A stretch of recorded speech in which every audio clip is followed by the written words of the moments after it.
Welcome to another Becoming a Modern Man. We are playing Conley Woods Pitch Blue, and this time we're running up against Grishoalbrand. This is our opening hand. I don't really like it as a one land hand. It does have some decent cards in it, but I don't think we were better off going for a 6. This is okay. We've got the Narset. We see Days Undoing on top. I'm going to keep that on top just because it combines really well with Narset. But obviously we do want to get to our third land, so maybe that's a little bit greedy. But at least with a Bloodstained Mire and does nothing, which is kind of interesting. Seems like they're not burn, which is usually what I would expect from a Bloodstained Mire. Could be Jund, I guess, but again, we'd usually expect some sort of hand disruption out of them, but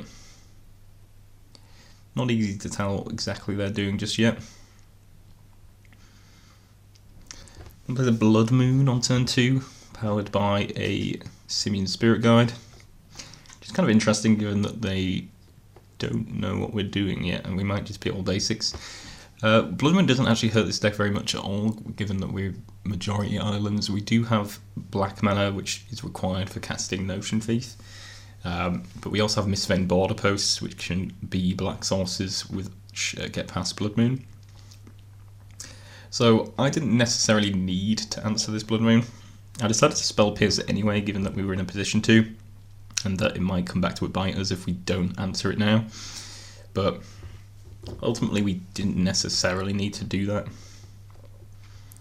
Draw Lawbroker, which is nice. We can cast that. Hopefully that'll dig us into our third land if necessary. Also combines very nicely with Narset. And Collective Brutality is discarding Boba Rigmos, which gives us an indication of what they're playing. Because not many decks run Boba Rigmos Enraged in their main deck. They also make us discard our Days Undoing, unfortunately. They can't hit Planeswalkers because Collective Brutality hits sorceries or instants. Draw Snapback, which actually is pretty good here, but unfortunately not the land that we were looking for. One plays a Bloodstained Mire, we draw another Narset. One plays a Temple of Malice. So they're down to 2 cards in hand, and things aren't looking terribly exciting for them. We draw another Days Undoing, but unfortunately not the third land again. Faithless Lootings, and they drop through the... Well, actually, let's get the Graveyard back out. So they drop Through the Breach and a Swamp into the graveyard, which is kind of interesting. Through the Breach is seemingly the card that they would want in this scenario, but not entirely sure what they're up to. Yeah, they don't really know about anything else. They know that we've got Disrupting Shoal. They don't know about the Snapback, so kind of interesting that they would pitch that. I don't know what their hand is currently. I'm guessing they must have another Through the Breach or Goryo's Vengeance in their hand, presumably. So we stick Narset. Narset's really good against Grishoalbrand. Insanely good, really, because they can't do a lot to deal with it. Basically, the whole deck is Grishoalbrand drawing lots of cards. That's the main combo and the main winning way. And Narset turns that off by preventing them from drawing more than 1 card a turn. So it's very, very bad for them just to have Narset on the board, and kind of difficult for them to answer. They can attack Narset, I suppose, with their Grishoalbrand, but we're ready for that situation with our Snapback in hand. And if they haven't already got the pieces, which it seems like that's the position they're in, then we are able to then we're able to stop them from playing any of their draw spells like Night's Whisper and Discovery Dispersal. It's the Surveil card that they play to draw cards. So, and Faithless Looting becomes basically useless. So, that puts us in a very good position. We also get to pick up a Commandeer off Narset's ability, which we can use to take control of a Through the Breach or a Goryo's Vengeance. So we're in a very good position here. One plays Discovery, but they don't get to draw a card thanks to Narset, so they just get the Surveil instead. and they actually concede on our turn. I don't think they are just dead, but they're in a very bad position. They can't draw any additional cards. We have Snapback, which can bounce back anything that they do put into play. And Grishoalbrand can't draw cards. We can also commandeer any spell that they do cast, which is problematic. So, yeah, we're in a really good position. I think from here we don't need to cast Days Undoing. We probably just sit back and wait until we draw some threats, I guess, so we can actually win the game. But I think that would be the plan moving forward, had this game gone on any longer. Okay, so looking at sideboard options. As I say, our deck's already very well set up against their deck, because pretty much everything we want to do is what they don't want to be doing. They don't want to see us preventing them from drawing cards. They don't cards that bounce their creatures back to hand. So yeah, everything we're doing is kind of bad news for them. So we don't need to really change a whole lot, I don't think. In terms of cards to bring in, I think Commandeer is potentially very good. In that it just answers their spells, takes control of them. But obviously not something we can repeat several times over, so maybe we're just better off with the cheaper counter spells, potentially. Spell Snare is not too bad. They've got quite a lot of 2-mana spells, obviously Goryo's Vengeance being the main one that we want to watch out for, but also their draw spells tend to be 2-mana. So we could potentially bring that in. Engulf Ashore is a card we definitely want to be taking out because it doesn't really do anything in this matchup. They don't have any small creatures that we need to worry about. Damnation doesn't do anything because it's sorcery speed removal. Unmud Ego is potentially a card we could think about bringing in, so we can take away all their Grishoalbrands, which puts them on a sort of very limited number of win conditions. Essentially, they need to through the breach Wolfspine Worm, and that's probably the only other way to win.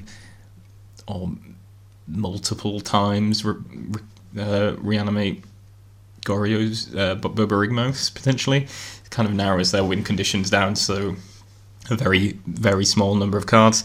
So, yeah, I quite like bringing Unmurd Ego, potentially, just to take Grishoalbrand out of their deck. Ashiok seems a little bit slow. I mean, Graveyard Hate is kind of something we want to be looking at, but just seems a bit too slow for what we're trying to achieve, and given how potentially fast they can be. Relic seems better in that regard, though I don't know if we necessarily need to bring it in, but I think that's potentially a card we could bring in. We could also bring in Tyrant Scorn as another bounce spell, but we've got a good number of bounce spells. I don't think we need the extra one, given that it can't actually do its second mode, is like unlikely to be relevant. So yeah, kind of a tough one. We don't really need to change much, but certainly take out the Engulf and maybe bring in another. I think, yeah, I quite like bringing in the Unmurd Egos. So bring in the Unmurd Egos, take out the Engulf, and then kind of a tough call. We could cut Spell Pierce, but Spell Pierce is actually quite nice. We could cut Remand, I guess.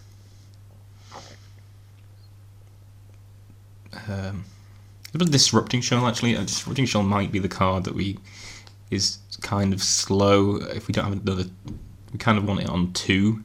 So maybe we cut down on the Disrupting Shells and then bring in some more of our better cards. So Unmurd Ego, maybe Commandeers, Spell Snare, Relics can come in, and then yeah, maybe we just cut all of the Disrupting Shells for this matchup. Okay, so here we are with game 2. This is our opening hand. We have the Unmurd Ego, which, as I say, could be very nice if we just get to stick it on turn 3 and take Grishoalbrand. But I otherwise don't like this hand. We don't actually have the Black Source available, so we might just be doing not a whole lot.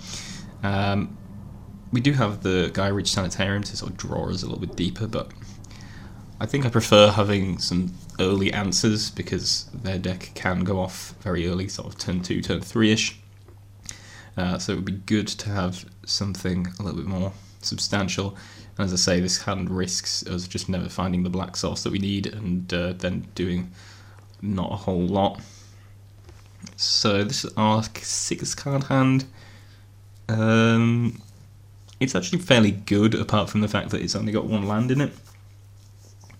So I think we might have to take a punt on this. I like having Spell Pierce as a 1-mana answer to Gorria's Vengeance or what have you.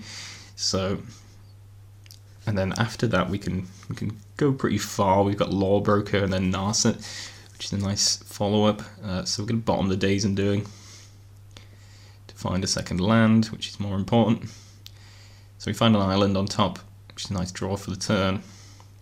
Just going to play out the island rather than the Polluted Delta, so we don't have to thin our deck with lands, because that's precisely what we want to draw. Cracks Bloodstained Mire, plays a Temple of Malice, scries for 1.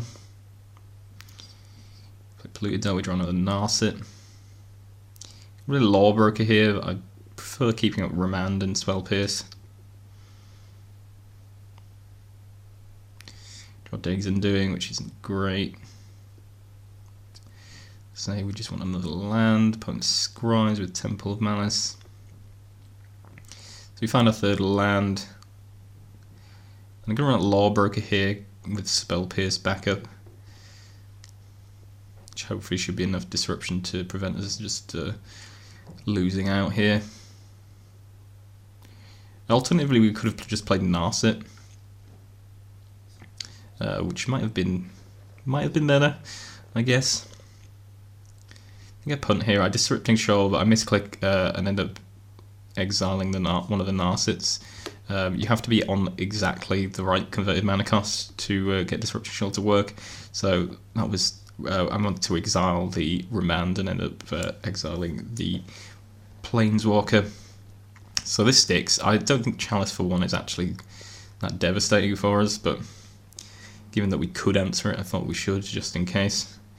And also it keeps Spell Pierce alive, but unfortunately that's not how that works out, thanks to a misclick. So I'm just going to stick Narset here, given that Spell Pierce is dead, and I think that puts us in a very good position still. And we can -2 and we get to find Snapback. So I suppose that was kind of a risk, but I feel like it's a good position to be in. Against their deck, just having Narset on the battlefield is pretty good. One plays Collective Brutality to kill the Lawbroker and get our card out of our hand, discarding a Worldspine Worm in the process. I'm going to use Lawbroker's ability, and yeah, our opponent concedes to that. Which, yeah, sadly a bit premature, but I think, given they weren't going to combo that turn, I think things just kind of get worse from there for them. We've got a pretty solid hand. We've got Bound Spells, we've got Remand, we've got Spell Pierce obviously is no longer online, but yeah, we've got a lot of answers to what they're potentially doing, and it doesn't look like they've managed to put anything together very quickly. So ultimately they've wrapped it up, and we managed to pick up the win. As I say, seems like a really good matchup for us. There's just so many problems for them from our cards. Just playing Narset is essentially sort of game over for them, which is kind of devastating. I mean, there are answers and there are ways around it, but we've just got so many ways of dealing with the threats and their whole combo that this match seems really, really good.